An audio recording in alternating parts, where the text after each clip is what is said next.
आखिर इस छोटी सी लड़की को जंजीरों में क्यों जकड़ कर रखा गया है और इसके कमरे के बाहर 24 घंटे बंदूक ताने सैनिक क्यों खड़े रहते हैं? क्या ये कोई आम बच्ची है या फिर इंसानों के भेष में छुपा कोई खूंखार मॉन्स्टर?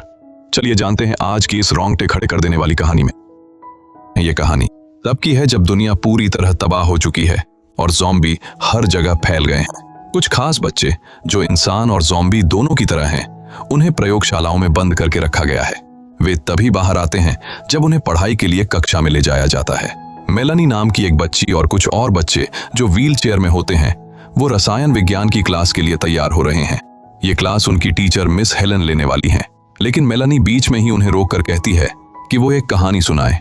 हालांकि ये बच्चे दिखने में आम बच्चों जैसे हैं, लेकिन वहां मौजूद सभी सैनिकों को इन्हें सिर्फ एक प्रयोग के लिए इस्तेमाल होने वाले जानवर की तरह देखने की ट्रेनिंग दी गई है। यहाँ सिर्फ मिस हेलन ही अकेली इंसान है जो इन बच्चों से प्यार से बात करती हैं और उन्हें इंसान मानती हैं। फिर पढ़ाई खत्म होने के बाद बच्चों को वापस उनके सेल में ले जाया जाता है। गार्ड्स पूरे रास्ते उन पर बंदूक ताने रहते हैं और हर दिन उनके कमरे का दरवाजा 3 बार बंद किया जाता है। बच्चों को खाने में कीड़े मकोड़े दिए जाते हैं और हर दिन डॉक्टर कैल्डवेल मेलानी से मिलने आती हैं। एक दिन वो मेलानी को एक पजल देती हैं। डॉक्टर कहती हैं कि एक बंद डिब्बे में एक बिल्ली है, वो या तो जिंदा है या मर चुकी है। अब मेलानी को यह बताना है कि डिब्बा खोले बिना वो कैसे पता लगाएगी कि बिल्ली जिंदा है या नहीं। मेलानी को यह सवाल मुश्किल लगता है। वो कहती है कि वो इस पर सोचेगी और जल्दी ही जवाब देगी।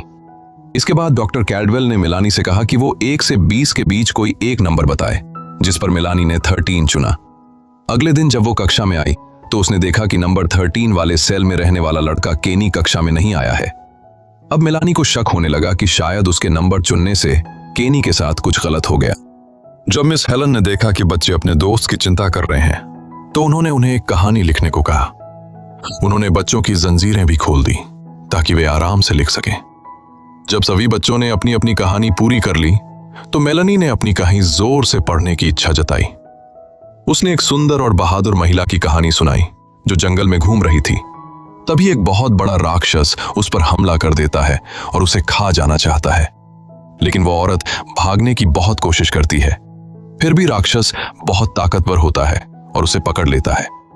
लेकिन तभी एक छोटी लड़की वहां आ जाती है और उस औरत को राक्षस से बचा लेती है। इसके बाद वो औरत और लड़की माँ बेटी की तरह साथ रहने लगती है और हमेशा खुश रहती है। जब मेलानी ने यह कहानी सुनाई तो मिस हेलन बहुत भावुक हो गई। उनकी आंखों में आंसू आ गए क्योंकि उन्हें लगा कि मेलानी ने कहानी में उसी औरत की जगह उन्हें दिखाया है। तभी टीचर को रोता देख मेलानी ने माफी मांगी और कहा कि वो उन्हें दुखी नहीं करना चाहती थी। लेकिन हेलन मुस्कुराई, उसके पास आई और प्यार से उसके सिर पर हाथ फेरा। तभी उसी वक्त सार्जेंट एडी कमरे में आ गया। वो गुस्से में था और टीचर से बहस करने लगा। उसने कहा कि ये बच्चे खतरनाक हैं और सिर्फ दिखने में मासूम हैं, इसलिए आपको इन्हें छूना नहीं चाहिए। फिर वो अपनी बांह को जोर से रगड़ता है और अपना हाथ उन बच्चों में से एक के पास ले जाता है। इससे इन सभी को इंसानी मांस की गंध आ जाती है और वे अपना कंट्रोल खो देते हैं। वे एडी को खाने की कोशिश करने लगते हैं। तभी बच्चों के साथ बुरा व्यवहार होता देख मिस हेलन गुस्से में आकर एडी को चिल्लाकर कहती हैं कि वो उनकी क्लास से बाहर चला जाए। फिर वो बच्चों को शांत करती हैं और पढ़ाई जारी रखती हैं। बाद में जब मेलानी को फिर से उसके सेल में ले जाया जाता है तो वो सार्जेंट एडी से कहती है, अगर मेरे पास सारी बुराई को बंद करने के लिए एक डिब्बा होता तो मैं तुम्हें उसमें बंद कर देती, तुम्हारी बुरी बातों की सजा के लिए। जिसे सुन एडी बहुत गुस्सा हो जाता है और उसे ऐसे ही चेयर पर छोड़कर चला जाता है। तभी उस शाम मेलानी अपनी चेयर से बंधी हुई होती है और हिल भी नहीं सकती। जब मिस हेलन उसे देखने आती हैं तो उन्हें पता चलता है कि मेलानी को पूरे दिन हथकड़ी में रखा गया है। ये देखकर वो बहुत हैरान और नाराज हो जाती हैं। वो तुरंत गार्ड को बुलाने के लिए जोर जोर से चिल्लाती हैं, लेकिन कोई नहीं आता। फिर हेलन खुद ही फैसला करती हैं कि वो सेल का दरवाजा खोलेंगी और अपनी छात्रा को आजाद करेंगी। लेकिन जैसे ही वो पास जाती है, मेलानी को इंसान की खुशबू आने लगती है। वो अपना कंट्रोल खोने लगती है, लेकिन खुद को रोकने की कोशिश करती है। वो हेलन से कहती है, प्लीज दूर चली जाओ। फिर अचानक मेलानी खुद को नहीं रोक पाती और मिस हेलन को काटने की कोशिश करती है, लेकिन हेलन समय पर बाहर निकल जाती है और बच जाती है। वो कहती है कि ये सब उसकी गलती है और इसके लिए माफी मांगती है। फिर अगली सुबह डॉक्टर कैल्डवेल फिर से मेलानी से मिलने आती हैं। इस बार वो मेलानी से कहती हैं कि वो 1 से 20 के बीच एक और नंबर चुने। मेलानी खुद का ही एक नया नंबर चुनती है। हालांकि उसे अंदर से डर है कि इस बार भी कुछ बुरा हो सकता है। फिर कुछ ही देर बाद जब गार्ड बच्चों को क्लास में ले जाने आते हैं तो मेलानी हमेशा की तरह अपनी सीट पर बैठ जाती है। लेकिन उसे यह खबर मिलती है कि इस बार वो क्लास में नहीं जाएगी। उसे आर्मी बेस के बाहर ले जाया जाता है। वहां वो देखती है कि सैकड़ों ज़ॉम्बी लोहे की फेंस को तोड़ने की कोशिश कर रहे हैं ताकि अंदर आ सके। फिर सार्जेंट एडी उसे डॉक्टर कैल्डवेल की लैब में ले जाता है। वहां मेलानी को एक बेहोश करने वाला इंजेक्शन दिया जाता है। जैसे ही मेलानी बेहोश हो जाती है, डॉक्टर और उसका सहायक उसे व्हील चेयर से उठाकर एक स्ट्रेचर पर लेटा देते हैं और उस पर टेस्ट शुरू कर देते हैं। उसी वक्त मिस हेलन वहां आ जाती हैं। वो डॉक्टर से कहती हैं कि अब वो उसका साथ नहीं देंगी, जिसे सुन डॉक्टर उससे शांति से बात करती हैं और उसे मना लेती हैं कि वो फायर एक्सटिंग्विशर नीचे रख दे। लेकिन अचानक डॉक्टर चालाकी से उस पर मिर्च स्प्रे से हमला कर देती है और अपने सहायक को कहती है कि वो हेलन को पकड़ ले। साथ ही वो सिक्योरिटी को बुलाने का भी आदेश देती है। फिर डॉक्टर हेलन से माफी मांगती है और कहती है कि वो उसकी भावनाओं की इज्जत करती है। लेकिन मेलानी उस वैक्सीन का सबसे जरूरी हिस्सा है जिसे वो बना रही है, इसलिए हजारों लोगों की जान बचाने के लिए मेलानी की कुर्बानी जरूरी है। तभी अचानक सुरक्षा अलार्म बजने लगता है। इसका मतलब है कि ज़ॉम्बी अब बेस के अंदर घुस चुके हैं। जब डॉक्टर की सहायक खिड़कियां बंद कर रही होती हैं तो एक ज़ॉम्बी उस पर हमला कर देता है, जिसे देख डॉक्टर उसे बचाने के लिए दौड़ती है और ज़ॉम्बियों से लड़ने की कोशिश करती है। उसी दौरान उसकी सहायक को बचाने के लिए उसका हाथ काट देती है ताकि वो पूरी ज़ॉम्बी न बने। लेकिन तब तक बहुत देर हो चुकी होती है क्योंकि उसकी सहायक पहले से ही संक्रमित हो चुकी होती है, इसलिए डॉक्टर को वहां से भागना पड़ा। मेलानी जो खुद आधी ज़ॉम्बी है, उस पर ज़ॉम्बी हमला नहीं करते। तभी वो पास रखा स्कैल्पल उठाती है और अपने आप को स्ट्रेचर से आजाद कर लेती है। फिर वो तंबू के बाहर जाती है और देखती है कि सैनिक ज़ॉम्बियों से खतरनाक लड़ाई लड़ रहे हैं। तभी उसी वक्त वो देखती है कि 2 गार्ड मिस हेलन पर हमला कर रहे हैं, तो वो बहुत गुस्सा हो जाती है और दोनों गार्डों की गर्दन पर काट लेती है। इसके बाद मेलानी थक कर गिर जाती है।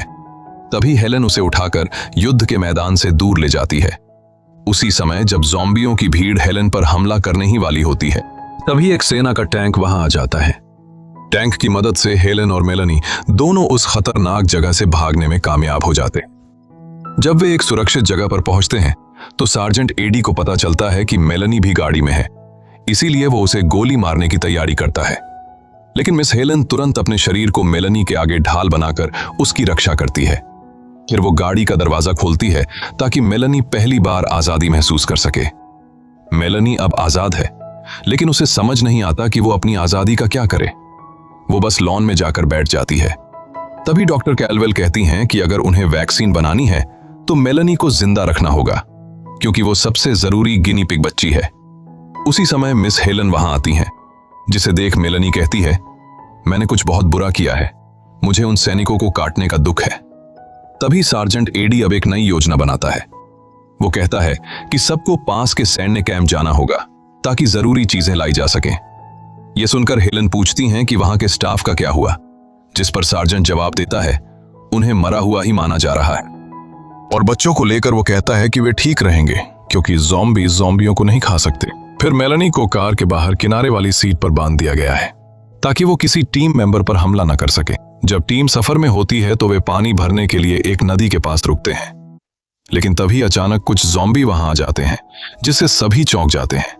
सैनिक उनसे लड़ने की कोशिश करते हैं और मिस हेलन मेलानी को बचाने के लिए दौड़ती हैं और उसे कार में छिपा देती हैं। लड़ाई के बीच एक सैनिक को ज़ॉम्बी काट लेता है, जिससे वो धीरे धीरे बदलने लगता है। जैसे ही वो कार में चढ़ने वाला होता है, सार्जेंट एडी तुरंत अपनी बंदूक निकालता है और उसे सिर में गोली मार देता है। अब जब बाकी लोग सुरक्षित हैं तो मिस हेलन मेलानी को पूरी बात समझाती हैं। वो बताती हैं कि ये ज़ॉम्बी एक परजीवी फंगस से संक्रमित है। ये बीमारी शरीर के अंदर की गीली चीजों के जरिए फैलती है, इसलिए जब कोई ज़ॉम्बी किसी को काटता है तो वो भी ज़ॉम्बी बन जाता है। फिर कुछ मिनट बाद सभी लोग फिर से अपनी यात्रा शुरू करने के लिए छिपने की जगह से बाहर निकलते हैं। एडी को तब पता चलता है कि गोलीबारी के दौरान एक गोली ईंधन टैंक में लग गई थी, जिससे अब गाड़ी चल नहीं सकती, इसलिए सभी को लंदन तक पैदल चलना होगा। फिर थोड़ा आराम करने के बाद वे खाने की तलाश में आसपास के घरों में जाने का फैसला करते हैं। लेकिन समस्या यह है कि पूरा इलाका भूखे ज़ॉम्बियों से भरा हुआ है, इसलिए वे एक गंध छुपाने वाला जेल लगाते हैं ताकि ज़ॉम्बी उन्हें सूंघ ना सके। इसके अलावा उन्हें एकदम शांत रहना होगा, वरना ज़ॉम्बी उन पर हमला कर सकते हैं। फिर धीरे धीरे टीम आगे बढ़ती जाती है। तभी अचानक वे एक संक्रमित महिला को देखते हैं जो एक बच्चे की गाड़ी को धीरे धीरे धकेल रही होती है, जिसे देख सभी लोग वहीं रुक जाते हैं और एकदम चुपचाप खड़े हो जाते हैं ताकि ज़ॉम्बी उन्हें न देख सके। लेकिन तभी डॉक्टर कैल्डवेल को यह जानने की जिज्ञासा होती है कि उस गाड़ी में क्या है। वो ज़ॉम्बी महिला के पास जाती है और धीरे से गाड़ी में पड़ा कंबल उठाती है। वो ये देखकर डर जाती है कि गाड़ी के अंदर बच्चा नहीं बल्कि उसका चेहरा चूहों द्वारा खा लिया गया है। डॉक्टर डर के मारे अचानक एक छोटी सी आवाज निकाल देती है, जिससे पास के कुछ ज़ॉम्बी जाग जाते हैं। तभी एडी और किरण जल्दी से उन्हें सिर में गोली मारते हैं। अब टीम को जल्दी करना होता है, क्योंकि अगर सभी ज़ॉम्बी एक साथ जाग गए तो वे हमला कर देंगे।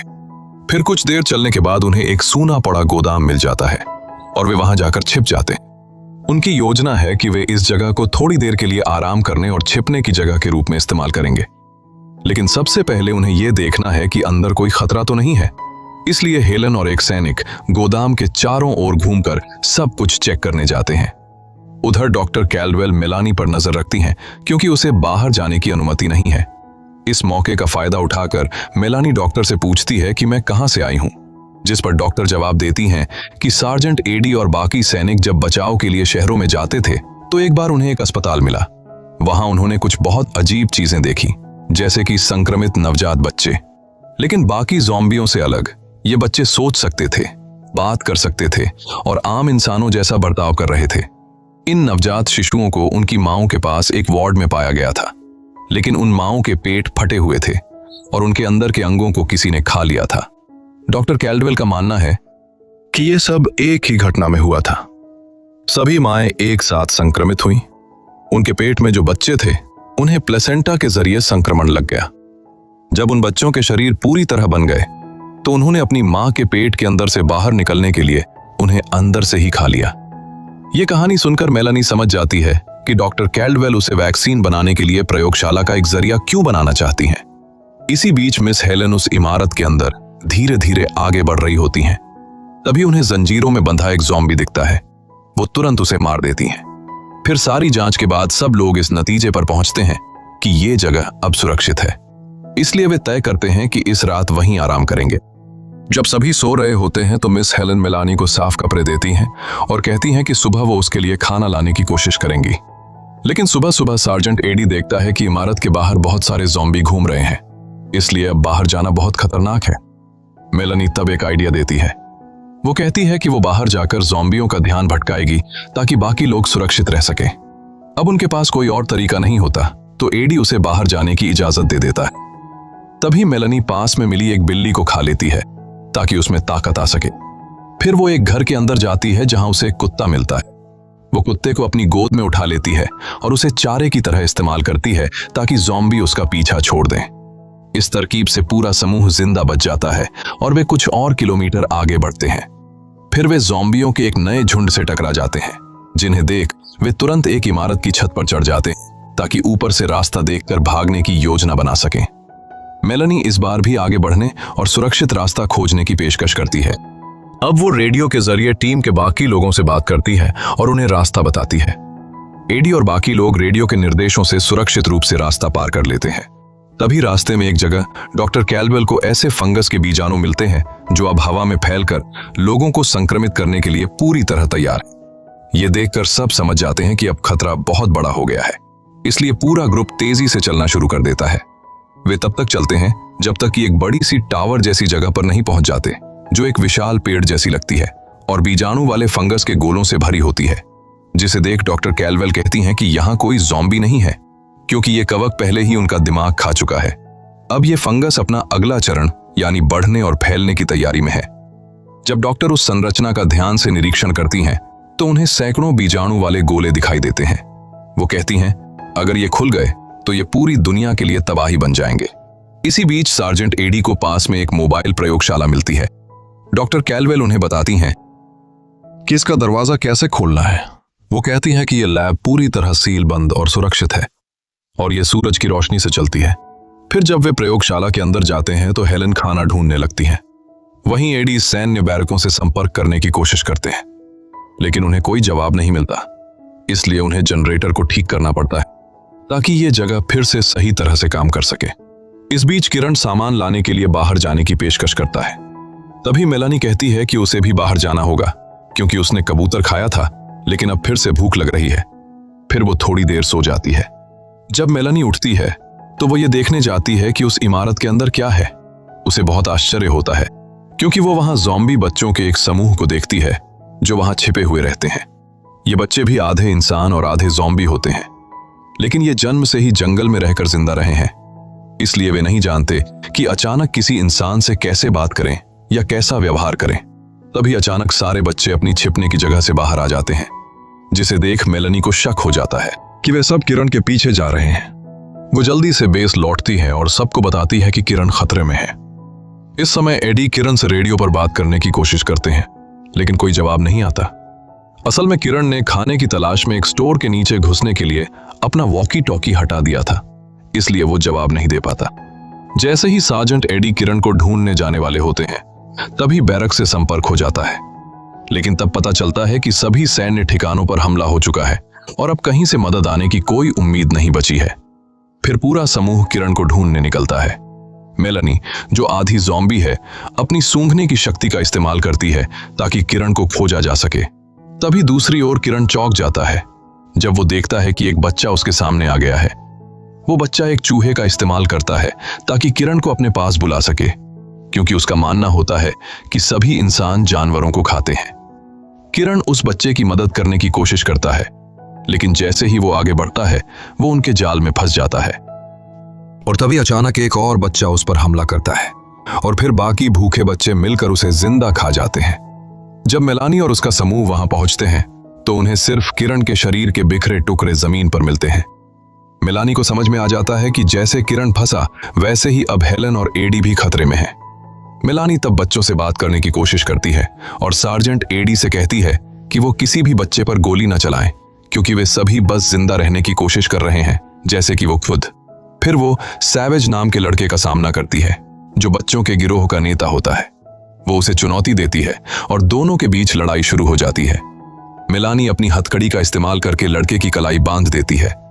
इसके बाद वो एक बेसबॉल बैट उठाती है और कई बार उसके सिर पर मारती है, जब तक कि वो लड़का मर नहीं जाता। ये ताकत दिखाने के बाद मेलानी अपने दोस्तों से कहती है कि वे बाकी बच्चों की तरफ न देखें और डरे होने का दिखावा करें। मेलानी की योजना ये दिखाने की थी कि बाकी इंसान उसके शिकार हैं। अगर कोई बच्चा उनका खाना छीनने की कोशिश करेगा तो मेलानी ही उसे मार डालेगी। इसके बाद तीनों फिर जल्दी से मोबाइल लैब में लौट आते हैं। वहां वे देखते हैं कि डॉक्टर कैल्वेल ने ऑक्सीजन मास्क पहन रखा है और उन्हें कुछ समझ नहीं आ रहा होता कि क्या हो रहा है। वो कुछ कहने की कोशिश करती हैं, लेकिन मेलानी को जल्दी ही पता चल जाता है कि डॉक्टर ने सबको बेहोश करने के लिए नींद की गैस छोड़ी है। सैन्य अड्डे पर जब डॉक्टर का हाथ काटा गया था, तब से उनका जख्म और भी गंभीर हो गया है और अब वो समझ चुकी हैं कि वो संक्रमित हो चुकी हैं, यानी अब वो मरने वाली हैं। इसीलिए डॉक्टर कैल्वेल अब अपने अंतिम शोध को पूरा करना चाहती हैं, लेकिन इसके लिए उन्हें मेलानी को अपने प्रयोग का जरिया बनाना होगा। वो जानती हैं कि हेलन कभी इसकी इजाजत नहीं देगी। जब वो दोबारा पीछे मुड़ती हैं तो देखती हैं कि मेलानी उनके सामने खड़ी है, पूरी तरह ठीक। उन्हें हैरानी होती है कि मेलानी पर नींद की गैस का कोई असर नहीं हुआ, क्योंकि मेलानी के शरीर में जो फंगस है वो ऑक्सीजन का उपयोग खुद ही कर लेता है, इसलिए उसे सांस लेने की जरूरत नहीं पड़ती। अब डॉक्टर कैल्वेल भावनात्मक दबाव डालती हैं। वो कहती हैं, अगर तुम मेरी मदद नहीं करोगी तो हेलन और बाकी इंसान मर जाएंगे। लेकिन मेलानी को यह बात ठीक नहीं लगती कि उसे और बाकी बच्चों को मरना पड़े ताकि बड़े लोग बच जाएं। इसलिए वो डॉक्टर को अपना दिमाग प्रयोग के लिए देने से मना कर देती है। इसके बाद मेलानी एक बड़ा फैसला लेती है। वो माचिस की एक डिब्बी उठाती है और डॉक्टर से कहती है कि वो प्रयोगशाला से बाहर न जाएं, क्योंकि यही उनके लिए सबसे सुरक्षित जगह है। लेकिन डॉक्टर कैल्वेल उसकी बात नहीं मानती और मेलानी के पीछे चल देती हैं। तभी मेलानी तेजी से फंगस से भरे उस बड़े टावर की तरफ जाती है। जैसे ही वो वहां पहुंचती है, डॉक्टर भूखे बच्चों से घिर जाती हैं और वे उन्हें जिंदा खा जाते हैं। टावर तक पहुंचने के बाद मेलानी माचिस जलाती है और वहां मौजूद सूखे और मरे हुए ज़ॉम्बी शरीरों में आग लगा देती है, जिससे फंगस के बीजाणु हवा में फैल जाते हैं।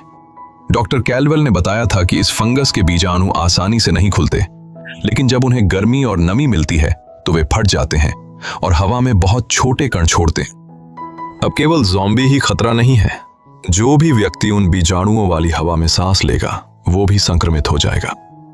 जब मेलानी वापस जाती है तो वो सार्जेंट एडी से मिलती है और एडी को इस बात का अफसोस होता है कि उसने उसे चेंबर से बाहर निकलने दिया। मेलानी नहीं चाहती थी कि एडी को कोई नुकसान पहुंचे। जब एडी को सच पता चलता है तो वो बहुत दुखी हो जाता है और कहता है, मैं ज़ॉम्बी नहीं बनना चाहता। वो मेलानी से विनती करता है कि वो उसके सिर में गोली मार दे ताकि उसे तकलीफ ना हो। फिर मेलानी धैर्य से इंतजार करती है जब तक कि एडी पूरी तरह ज़ॉम्बी न बन जाए और फिर उसे मार देती है। फिर कुछ मिनट बाद हेलन जागती हैं और मेलानी को देखने के लिए उठती हैं, लेकिन इससे पहले कि वो प्रयोगशाला से बाहर निकल पाएं, वो देखती हैं कि फंगस के बीजाणु हवा में उड़ रहे हैं। मेलानी जल्दी से दरवाजे पर खड़ी हो जाती है ताकि वो अपनी शिक्षिका हेलन को बाहर जाने से रोक सके और उन्हें संक्रमण से बचा सके। इस पल दोनों को समझ में आता है कि अब उनके पास एक दूसरे के अलावा कोई नहीं बचा। फिर कुछ दिन बाद मेलानी उन दूसरे बच्चों से मिलती है जो पहले उसके साथ सैन्य अड्डे पर रहते थे। वे अब एक साथ मिलकर हेलन की कक्षा में पढ़ाई करने आते हैं ताकि वे भी पढ़ना और समाज में रहना सीख सकें। मेलानी को उम्मीद है कि ये सभी बच्चे जल्द ही अच्छा जीवन जीना सीखेंगे। तो आपको यह फिल्म कैसी लगी? नीचे कमेंट में जरूर बताइए।